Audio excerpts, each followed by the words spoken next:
Hi guys, welcome to the next episode of Viewpoints, Enlightened Perception for a Peaceful Future. Yes, that is right. And today we are going to be looking at the art of asking questions, a lost craft that I know that many of our leaders and journalists could really benefit from. Today I'm going to give you some tools and techniques for asking better questions to have more meaningful and useful conversations. So let's get started. Right, there was this guy, I'm sure you've heard of him, called Socrates. And Socrates was a famous Greek philosopher, one of the great Stoic philosophers of ancient times. Now, he didn't have all of the answers. He openly admitted that, but he did have a lot of good questions. And that was essentially where his wisdom came from. He always knew the right questions to ask, and he would ask a lot of questions. Now, we were given, when we were born, we were given 2 ears and 1 mouth. We were given more ears than mouths. What does that mean? I guess it means that it helps to spend more time listening, for sure. So when we look at heated debates in the news and in Parliament, do you think our leaders and our intellectuals are really good at asking questions? Or do you think they're just pretty good at talking?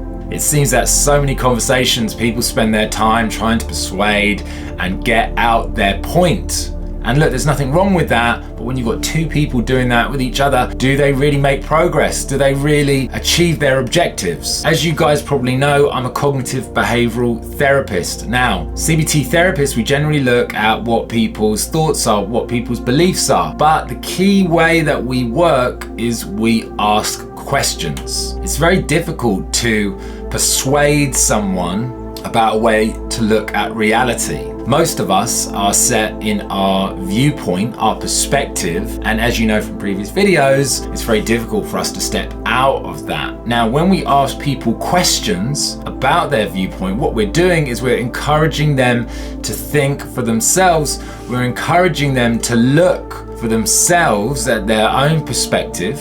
And in that way, it is a very effective technique for helping people to see things differently. As I've already told you before, all of us have a map of reality, our own mind map, how we see things. And when someone asks us a question about our map, it helps us to get a better sense of what's going on with it. So the secret is to knowing the right questions to ask. So as I said, we have a map, and this map, this view of reality, generally, as I've said before, it focuses on certain points, it ignores other facts, and then it distorts other information. So most of the time our maps aren't totally correct, right? There's always more information to learn, more information to put into our maps or to update the information. So when you're in a conversation, what do you think someone's experience is of you asking them questions? How do you think they're going to feel about it? Well, firstly, they're probably going to feel that you're interested in their opinion. That's a nice thing, isn't it? Instead of having to debate and have someone tell you what they believe, for someone to actually be interested in what you have to think, what you have to say. There's a great philosopher, a guy called Spinoza. He said, "I don't seek to judge, I seek to understand." And when we ask questions, what are we doing? We are seeking to understand. Who knows? Maybe you can ask some questions and you'll learn something. And maybe that can help change how you see reality. So let's look at what the key questions are. Now, I've already discussed this idea of the scientific method and how important that is in our conversations and discerning truth versus falsehood.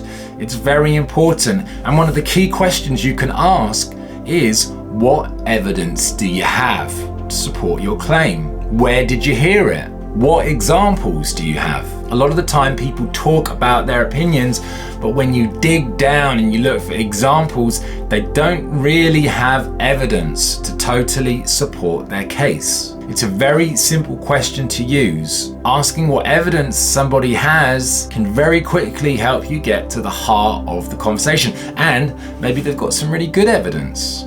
That would be great. And maybe they don't have any evidence, and that would also be helpful. As the Buddha said, don't believe because wise people say so. Don't believe because someone told you. Look into it, find out for yourself. Ask someone, what evidence do they have? What examples? If they have an opinion, you might say, is this true all the time? If they have an opinion about somebody or something, is this true in all situations, right? Some of the time what we believe is true, sometimes it's true once, but it's not true all the time. We generalize things, we distort them. So maybe what they're saying, is it true? Would what you are saying stand up in a court of law? If you were in a court of law and you were trying to prove your case, would your case stand up in a court of law? Would the jury all say, this is true, this is correct? Chances are it wouldn't. Sometimes it would, but most of the time our opinions are kind of cobbled together by a few random examples, personal experience, maybe a newspaper article, but when you really dig down, a lot of it just doesn't add up all the time. Now, earlier in the course, we talked about this idea of not being able to include all of the information in our viewpoint. We can't include it all. There's always more to know. There's always more to understand. So a good question to ask is, do you have all the information? Is there any information you haven't included? What information have you ignored in order to maintain and create your position, your viewpoint?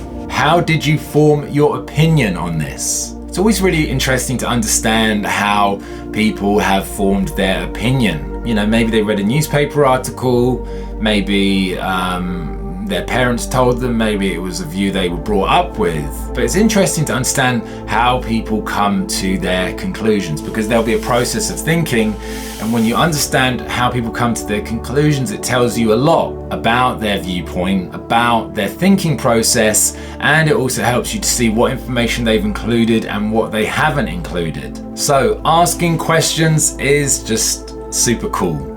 I love it. It's made my life a lot easier and a lot happier.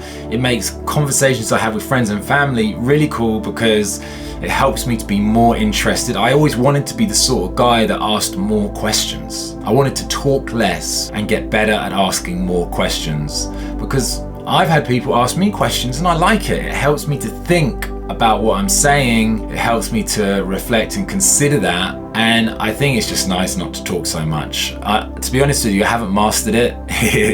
It takes a long time and I always want to chat and talk more. So it's something that is definitely a skill to master. But ultimately, I think the more questions I can ask, the better, more meaningful conversations I can have, we can all have. So good luck with asking questions. If you've got any questions yourself, put them underneath the video, and I look forward to catching you soon. Have a good one.